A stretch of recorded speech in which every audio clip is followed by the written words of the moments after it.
Hey, what's going on? It's your man, Tim Jackson, Mr. Purpose on Demand. This is the No More OGs podcast. I am your host, and I want to thank you so much for tuning in. I told you guys we were going to have more content for you, more consistent content. And I'm not going to bring anybody on this show that's going to be with that bullshit. We're going to talk to people that really understand what's going on out here in these streets, that really understand that there's a plan that needs to be put in place to correct some of the issues that we've subscribed to as it relates to this culture. So without further ado, I want to introduce to some and present to others, Mr. Reggie Calhoun. What's going on, my man? Hey, what's up, bro? I can't call it, man. I'm over here holding my mic, man. I traveled over the weekend and left my mic stand at the house, and I just haven't brought it up here, man. It's been an interesting day, y'all. Reggie came to the studio. He probably think I'm running a janky operation. The AC won't pop on. The internet ain't working and shit. But we getting it done. That speaks to the power of resilience. A lot of y'all won't do shit or put shit out there because you want it to be perfect. And I just don't subscribe to that mantra. Like, I'd rather put it out there and laugh about it later. So that's what we doing. Yeah, let's knock it out. So, man, Reggie, tell everybody who you are, man. Like, who's Reggie Calhoun? Yeah, man. Reggie Calhoun is a dude. I was born and raised in New Orleans. Moved around a lot. I'm a veteran. I joined the military. What branch? Army. Okay. Yeah. I played collegiate football. Tried out for some pro teams, became an entrepreneur, by force, not by choice. I couldn't get a job because my degree was irrelevant. And then I am now the founder and president of RPA College, which is a college prep school here in Arlington, where we work with recent high school graduates, man, on that transition from high school to life. And it's all based around sports. So I take athletes on.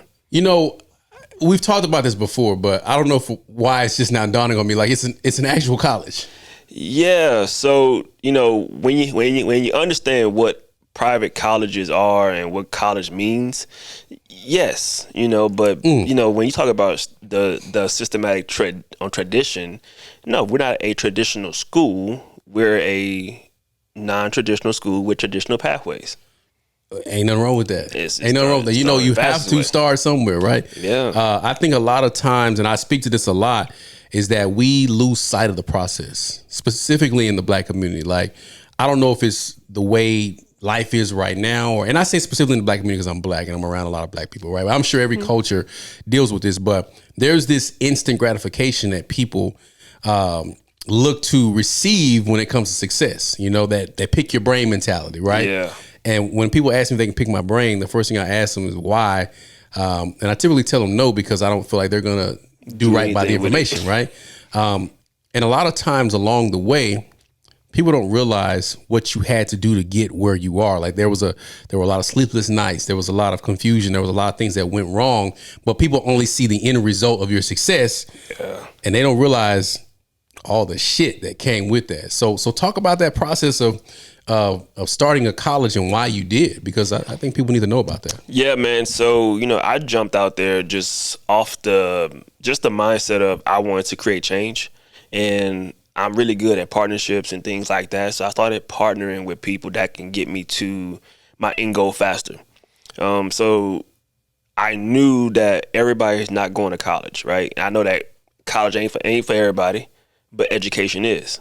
So you gotta learn something. Like you gotta learn something. That's a bar, man. Hey, college ain't for everybody, but education is. Damn. Yeah.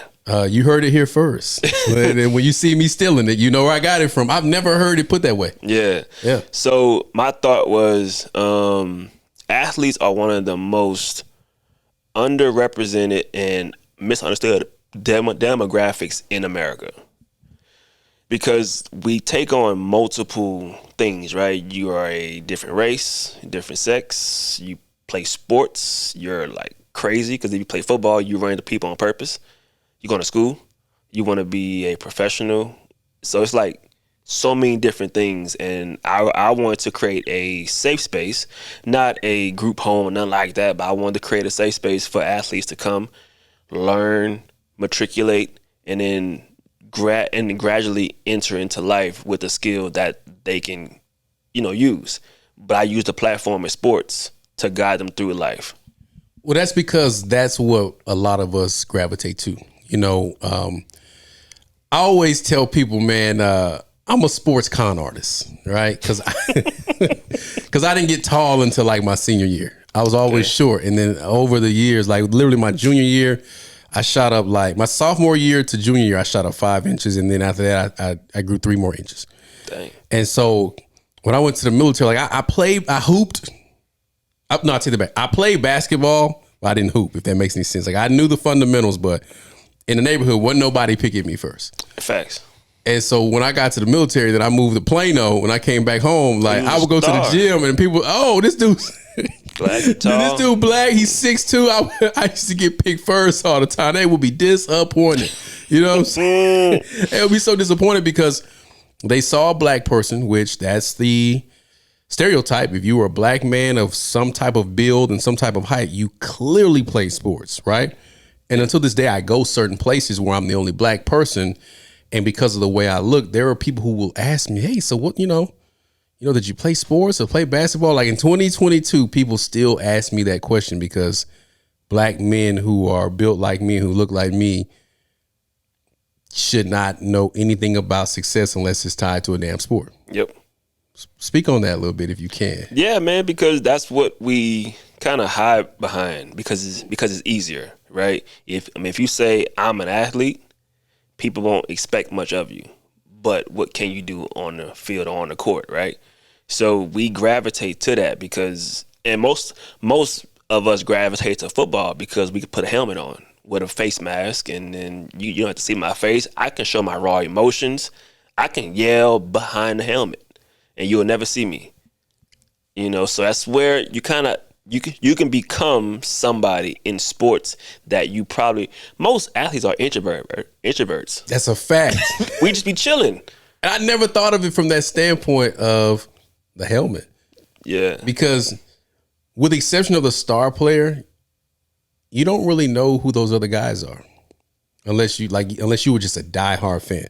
Yeah. They're just another big, tall guy on a team. You know what I'm saying? So like, I never forget, I went to LA for business, and it was this big, swole dude. I mean, this don't sound bad because I just made the correlation of why do I have he's a white dude, right? Yeah. So he stood out like a sore thumb, had on a tank top, and I didn't want to, ask him who he was, but the lady sitting next to him was like, so who are you? You look very, important.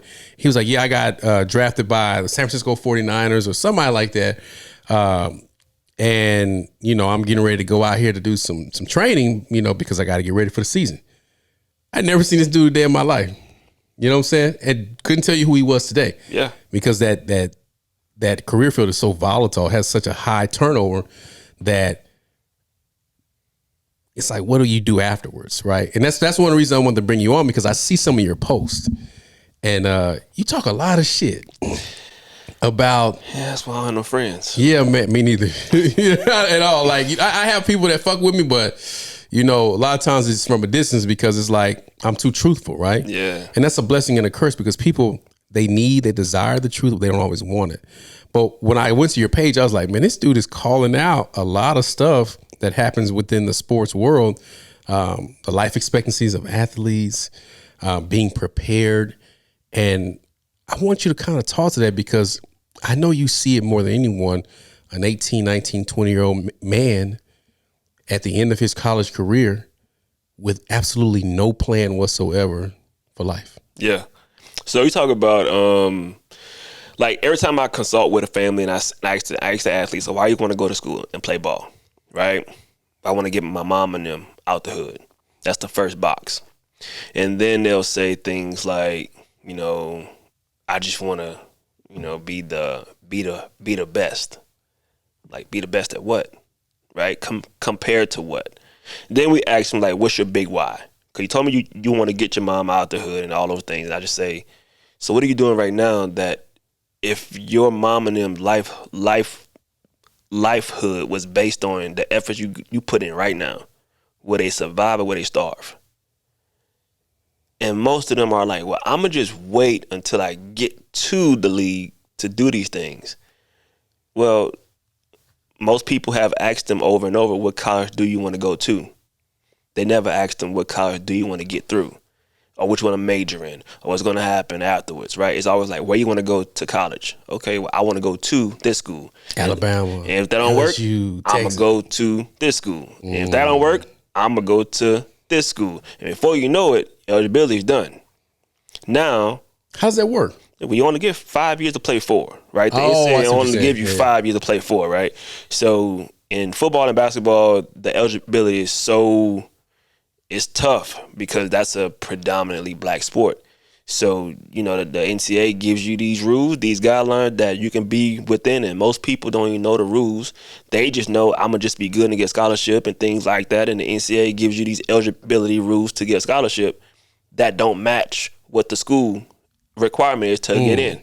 2.3 and the 18 ain't getting you into no good school. It ain't getting you into Duke. It ain't getting you into a lot of these schools. And I say that specifically because I knew a kid who was extremely talented in basketball.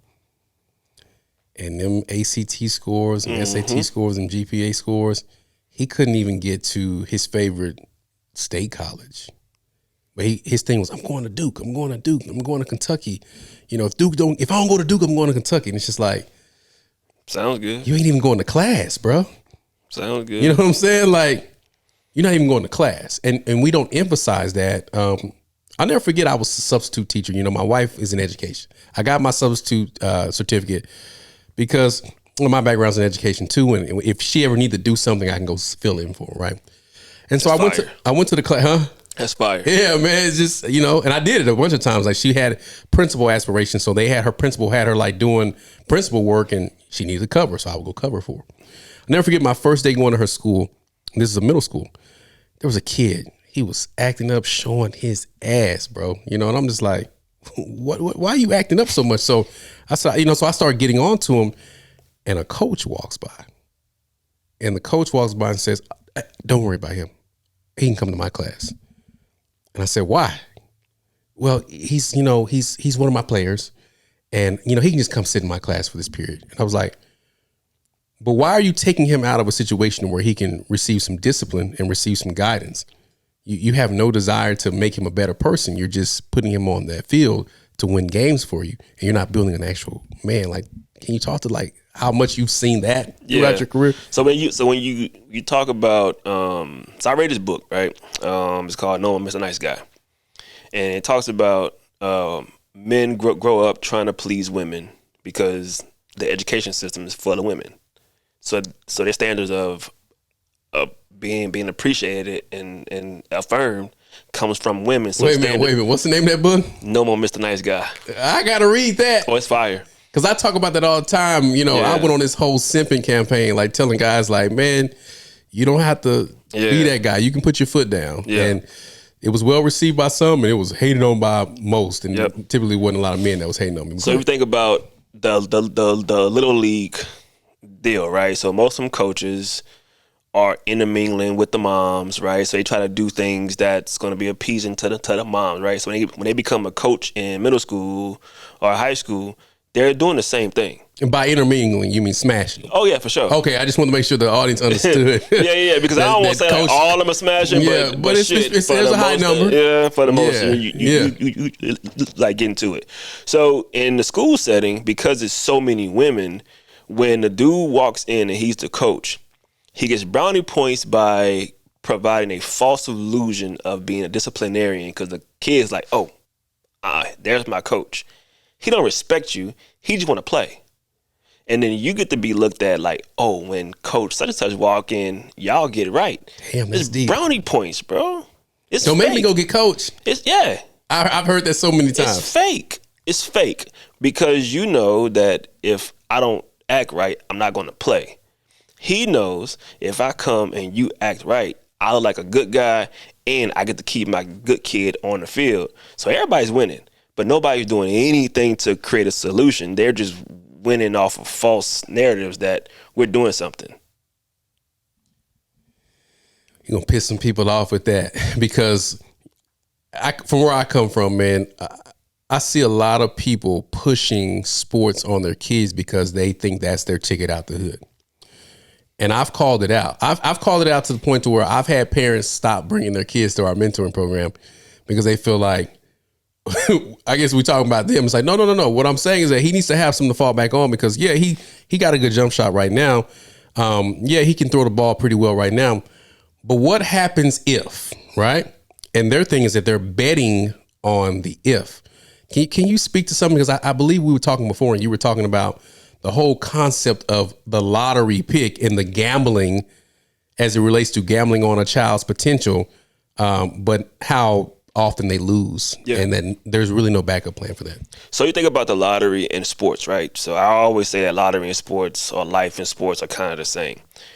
Lottery says you spend minimum amount of money, and you could possibly win a lot of money. It's like 800 million right now. Yeah, it's like $1 billion. Oh, it's hit $1 billion? Yeah, it's like 1.2 or something. You got your ticket? Something. Hell no. All right.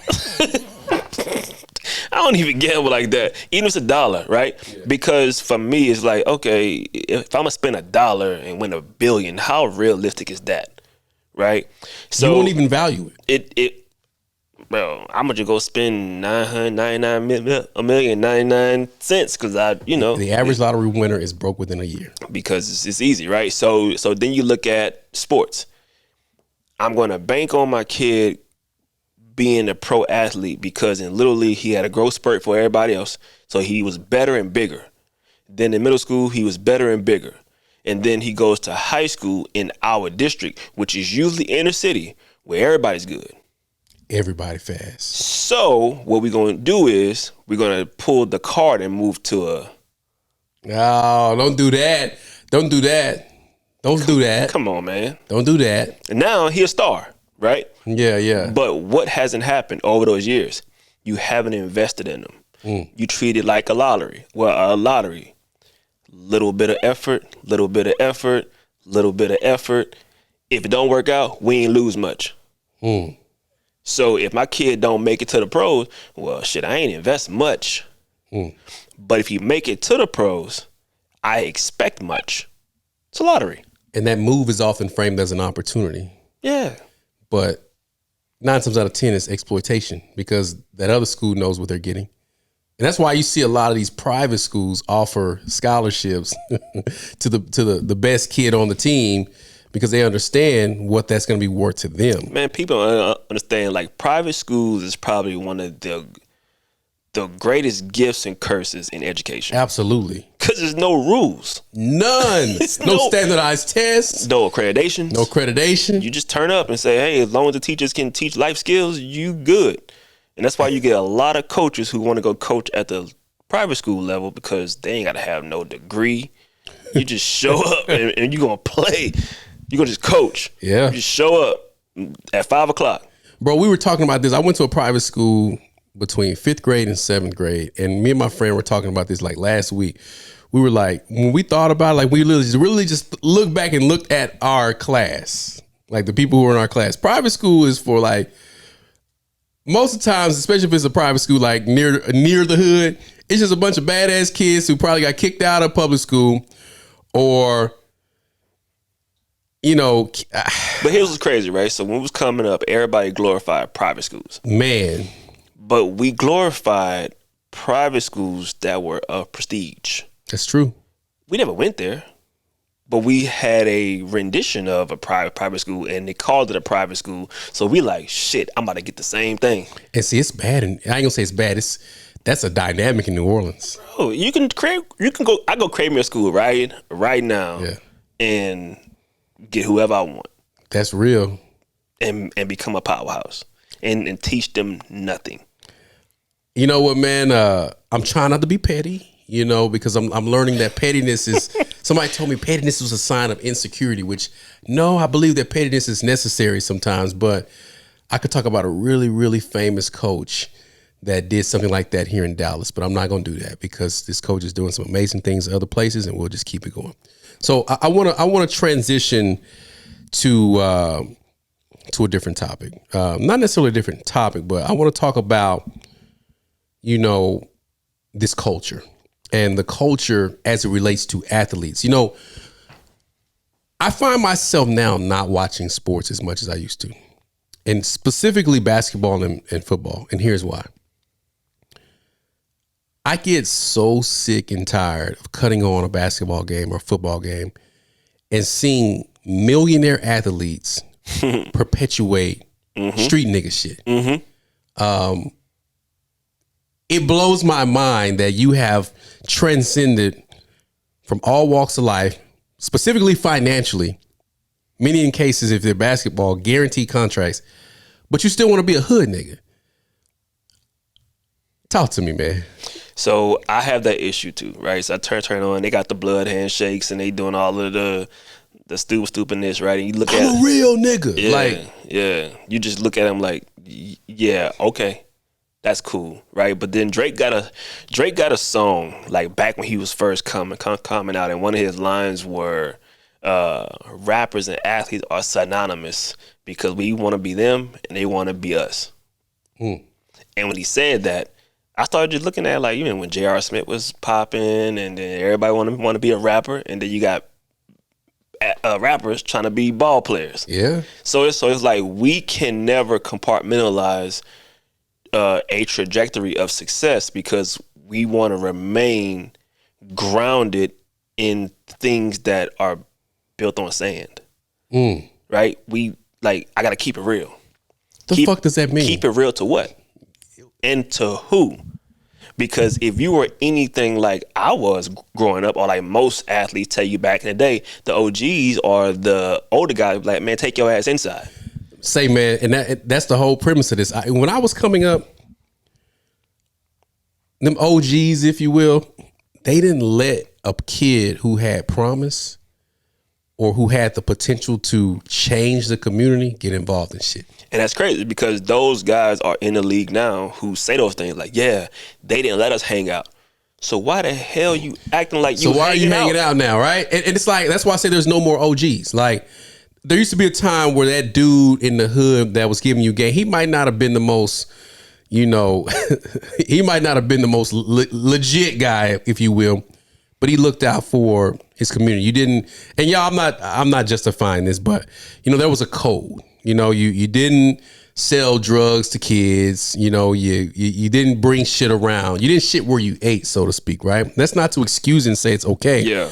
If you saw someone that was really trying to get their life together, I always say, so many people pulled me to the side because I wanted to be a part of that shit. I was so addicted to wanting to be that nigga, man. You know what I'm saying? To the point to where my mom took me to a prison to visit my family members in prison every weekend for like 2 years straight. Because she was like, you don't, like, you're choosing this path, bro. You have a 2-parent household. You know what I'm saying? Like, you go on vacations, you travel. We weren't rich by any stretch of imagination, but my mom made sure we took road trips and shit. We went to Disney World, when I was younger. I went to the dentist. I always tell kids now, if you got dental insurance, nigga, you didn't get it out the mud, bro. You know what I'm saying? And it was like, for some reason, bro, I gravitated to being that dude. I don't know why it was, like, getting into a lot of fights, getting into just a lot of shit. Like, people until this day still tell those stories, and I don't really glorify it. But for some reason, I was attracted to that shit, and the old heads from my neighborhood was like, yo, this ain't for you, bro. Like, that's why you keep getting caught. That's why you keep getting in trouble, because you're destined for something else, and no one's doing that anymore, Reggie. Right. It's get it how you live. It's I got mine, so get yours. But old niggas want to be young now. Yeah. So we don't have anybody that's trying to, because the black community does have, especially like us, right? We don't have a thought of living past 50. Right, so we're 21 is a new 51. I just said that. So you think about, right? So when we was coming up, if you make it to 25, you consider the OG. All right, Boosie. Yeah, you make it to 25. If you make it to see 25, nigga, you a OG. That's that. No Mercy was like one of my favorite songs, man, back in the day. But it's like that was a thing. So after that, everybody in our generation felt like we was living on borrowed time. So we're living for like right now. Bro, I ain't got time to worry about him. That's a New Orleans concept. Yeah, get it how you live. Yeah. And it was just like, hey, today is Monday. I got to make it through Monday. That's a crazy way to grow up. It's a crazy way to live. And then you move out, you're like, oh, wait, hold on, bro. Everybody ain't living like this. it was this skit that I watched. I'm old enough to, I remember when TV used to go off. People look at me, they think I'm young. It's like, nah, nigga, I'm washed, man. I remember when they would play the national anthem, motherfucking flag would be flying, and the TV would like had a little, like I'm that old. You know what I'm saying? The AOL CDs. You put the CD in and get the internet for 15 minutes.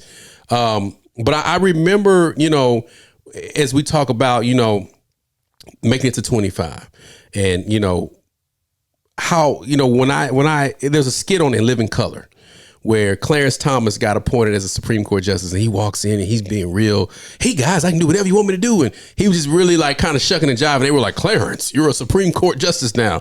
We can't fire you. And then once he realized he couldn't be fired, he took the hat off and was just a nigga after that. Right? That is a funny skit. Just look up David Allen Greer or In Living Color Clarence Thomas skit. It's funny as shit. But in correlation to where you and I come from, that's how it was in the military. Like people would come from all these different hoods. And I always tell people, nobody joins the military when everything's going right in their life, right? You get a lot of poor kids from everywhere, at least from the enlisted ranks. Yeah. Right? Like literally from places you ain't never heard of, being put in this squadron or this flight, because I was in the Air Force, and now they're having to learn life over. And then you get out and you go to AIT or tech school and you're like, oh, this is what it's like? And that's why a lot of them never go back.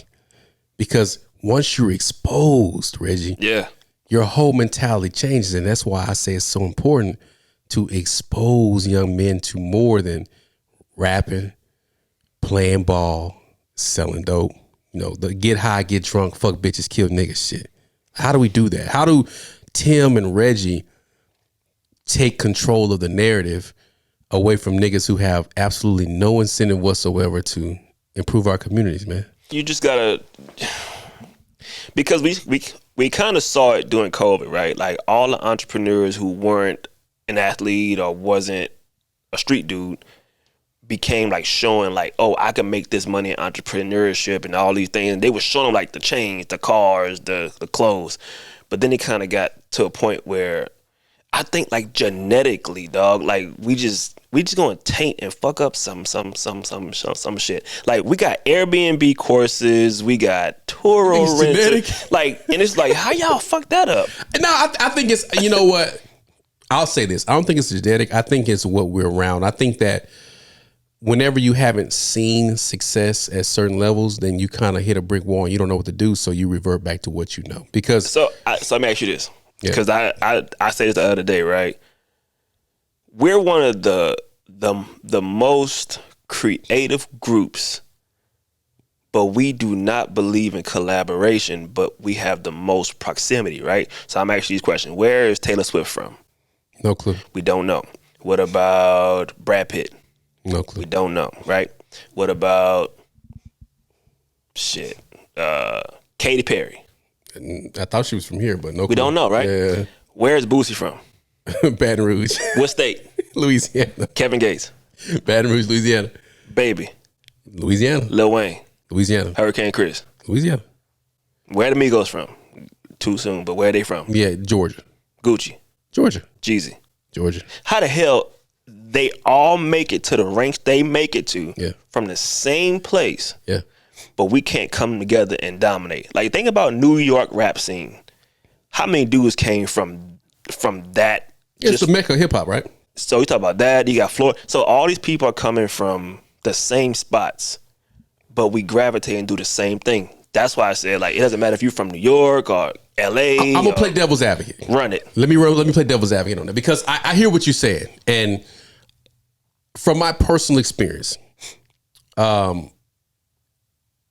it's like one of those who gonna hold the money type of situations, right? I've been around a lot of people from different walks of life: white, black, Hispanic, Latino, Asian, and there's corruptness within everyone's group. We just don't see their shit. Right. One, because we're not around them proximity every day like we are around ourselves. But two, a lot of that shit be kept in house. If that makes any sense, right? Yes. We don't really keep our shit in house. We have this mentality that we're the only people that fuck over each other. You know what I'm saying? And the difference between us and other groups is other groups will fuck over each other, but then when the right business deal comes along, they'll put that shit to the side and say, you know what? Have my attorney reach out to your attorney. Let's work out the terms that works for us both, and then we'll just do this. If we feel like we getting fucked over, we just don't fuck with you ever again, right? And then you have to atone for every black person ever. Like, you know, it's kind of like the black business mantra. Black businesses don't have good customer service, right? So trash. You know what I'm saying? Niggas go to Walmart every fucking day, man. What kind of customer service does Walmart have? Shit working, man. Walmart customer service is so bad. They said, check your own shit out then, goddammit. You want to complain about the cashiers? Literally, all the Walmarts are going to 100% self-check. They go, okay, you got a problem with it? Check your own shit out. We go there and we take they shit every fucking paycheck. But if we go to a black-owned business, it's like our expectations of what they should do for us because it's familiarity is a whole lot higher than what we would expect from a non-black company. So I would challenge you and anyone to look at it from that perspective because we tend to be a lot more harder on our own because there's familiarity. Yeah. But there's a lot of white people that don't really fuck with each other. I mean, like, we just don't see that. When you walk around, you know, I had season tickets at the Mavs, and I used to walk around the suite level floor because I used to go on that level. And I mean, I'm looking at all these different companies I've never even heard of, bro. You know what I'm saying? But why did they? Yeah. So what I was really getting at to answer your question about how do we, you know, get them going. Sure. You think about where all these guys are coming from. Somebody influenced them, and they all coming from the same place. And there's always like a center point of who influenced them to become where they are. But what's the mentality though, Reggie? The mentality is you typically get to where you are. They get fast wins, right? So you have some companies that'll give you a signing bonus, like the Army. So the Army, for me, they was like, bro, we give you 20,000. Bet I'm in. The Dodge Challenger charger money. That's all I need to know. Right. $20,000. The United States Army is single-handedly responsible for the resurrection of Dodge. Easy. Chrysler, man. Easy. So I think if we're going to create things, we have to give not fast wins, but wins where they can touch it. Tangibles. Tangible wins, right? It don't have to be money. It's just, hey, if you do X, Y, Z, you get this.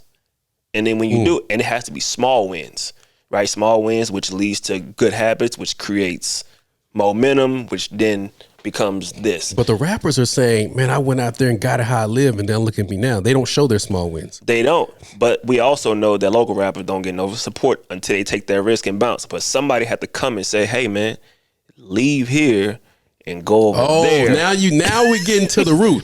Now we're getting to the root because it's not the people within close proximity that's gonna really fuck with you like that.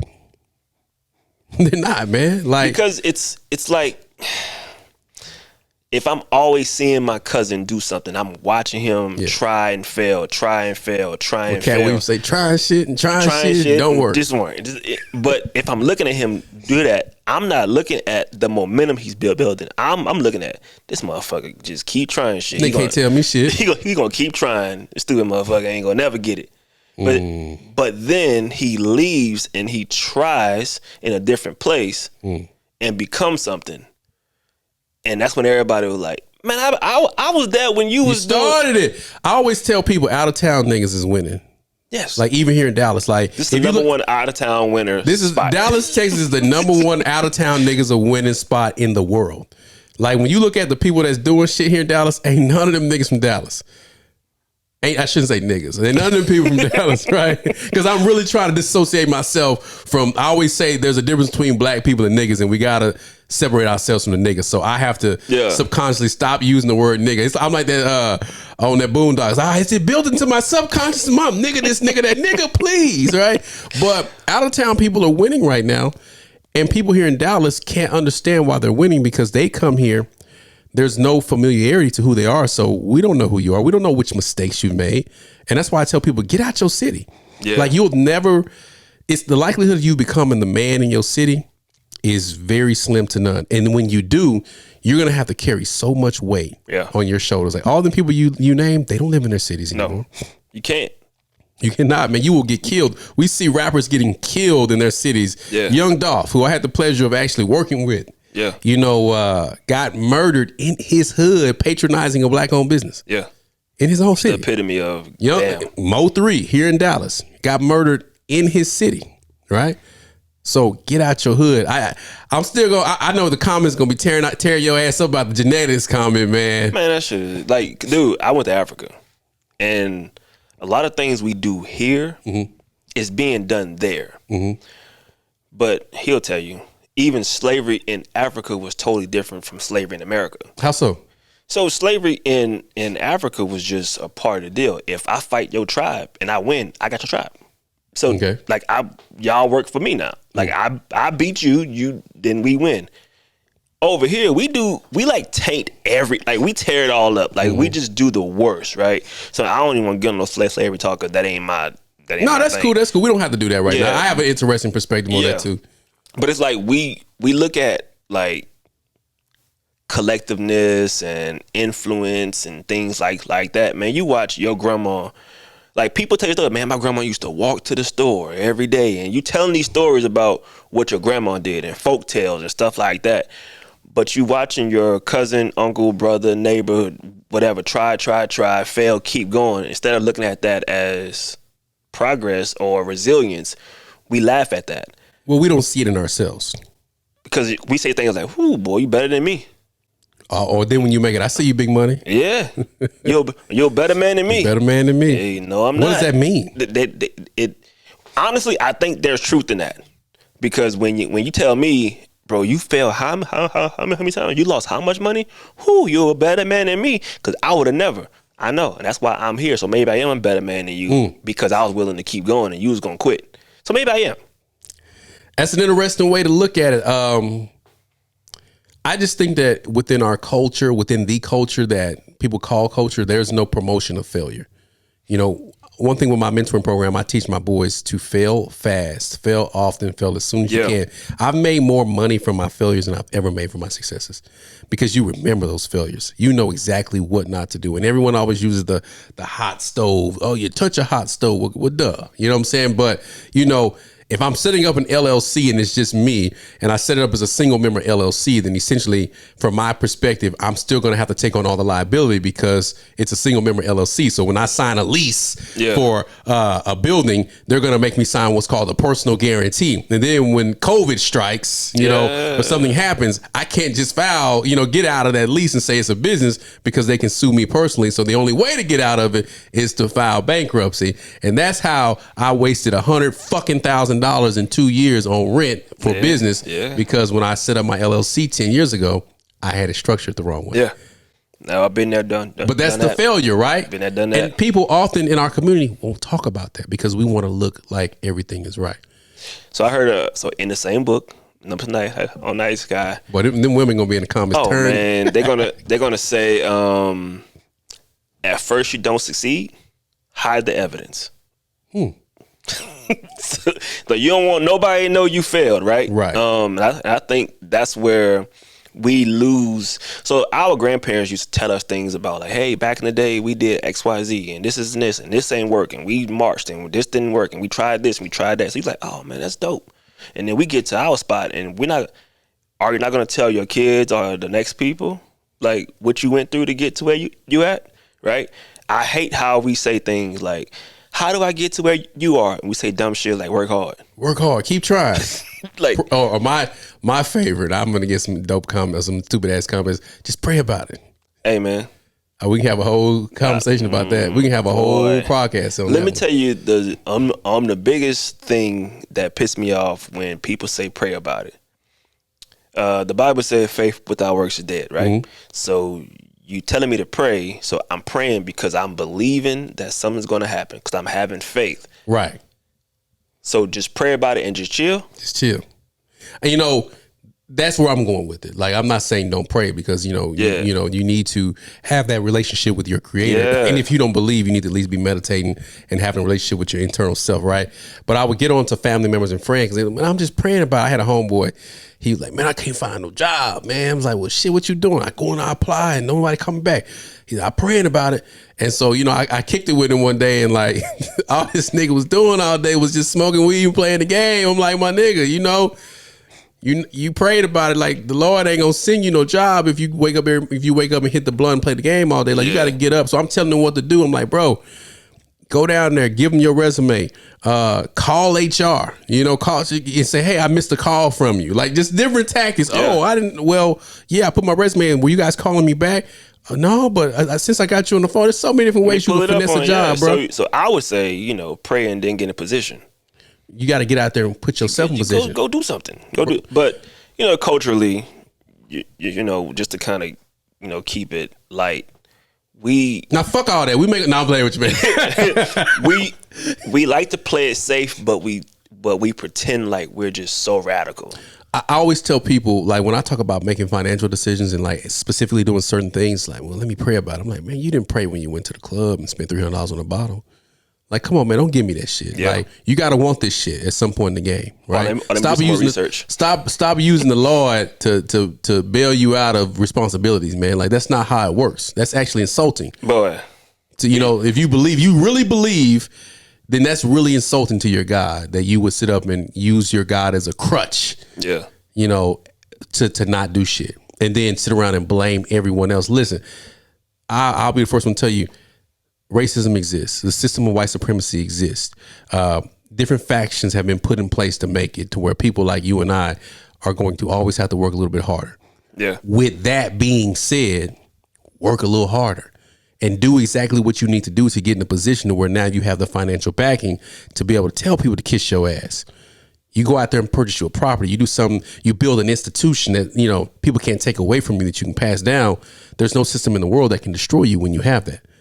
You understand what I'm saying? But there's people who literally just flock to the excuse of, well, what about this? And I'm a history major, grad level. I'm like, well, can you show me some empirical data that supports what you just said? Yeah. Well, and then then they send you a Google article from The Guardian. Wikipedia. Right? Man, I know we can talk all day, and I know, man, I'm running up a bill with this camera, man. So let's go ahead. So let me leave you with this. Yeah, I know you about to bounce, right? So I know there's a book. It's called The Infinite Game. Okay. That book speaks about most people are playing finite games. Okay. So a football game is a finite game. It starts and it ends, right? Somebody wins and loses. We're not playing a finite game with life. It's an infinite game. So if I'm focusing only on beating my competition, racism, systemic, like we're looking at how can I be better than them? How can I get around their system? And they're over here like, how can we get better? How can we do better than we did last year? They keep going. They're not even playing the game that you playing. They don't even look at you as competition. You're creating a competitor that don't even recognize you, and you're trying to win. Right. And if I'm trying to win, like there's a big difference between a competition and a rivalry. Right. Rivalry is last. A competition is right now. So if these are my rivals, I have to continue to get better because I'm going to see you again. Right. And again and again and again. If you're my competitor, I might see you this year. I might not see you again for 10 more years. Yeah. Right. So I look at it like, we got to know which game we're playing. And we're not playing the game that somebody has to win and lose. Because if you're playing for winning and lose, and you're like, man, we lost again, dang it. We lost again, dang it. Well, after about 10 losses, you like, well, shit, the hell with it. The hell with it. But if it's like, how do we get better from last year, right? And I think COVID gave everybody a reset. How do you get better from COVID? When COVID, everybody was fucked up. What did you do in 2021, 2022, and what are you going to do next year to get better? Because everybody had a reset. And that's a good place to stop, man. So listen, I want you to tell everybody where they can find you. Yeah, man. So all of my social media is the exact same as Reggie Calhoun Jr. I'm on Twitter, Instagram, and RPA's website is wearerpa.org. Just information about who we are and what we do. And, my goal is to impact 1 billion lives. That's an infinite game. I'm not going to ever see 1 billion people in my lifetime. So I'm building something that's going to transcend way after I'm gone. So that's our vision, man. I'm who I am. I'm from where I'm from, but I don't perpetuate being from where I'm from. That's dope. Well, listen, we're going to wrap it up on that note, you guys. I want to bring people to you that don't think like everyone. I think that right now the world has become an echo chamber. And if you don't agree with people and you don't see things their way, then it's fuck you, right? That's not reality. That's not how the world works. That's not how life works. You have to put yourself in rooms with people who you agree with, some people that you just don't agree with at all. I tend to follow people on social media who I don't agree with at all because my thing is I want to be able to check my preferences on a daily basis to see if I'm a little off. I tend to watch the news, the political views that I just don't agree with at all, because I want to see what they're doing and see, how does this compare and contrast to what I do? So it's my duty to bring people here that, one, will provide benefit to you, a tangible benefit, something that you can literally grasp on by the end of this episode and start applying to your daily life. But two, people that you don't necessarily always agree with, because if you always find the need or feel the need to get into a room with somebody who sees things the way you see it, you're going to have a fucked up life. There's no way that I can put it. But thank you so much for coming, man. Appreciate you. Make sure you guys like, subscribe, follow to the No More OGs podcast. If there is a specific topic that you want us to address or talk about, leave it in the comments. But until then, I'm going to sign off. I'll see you guys soon.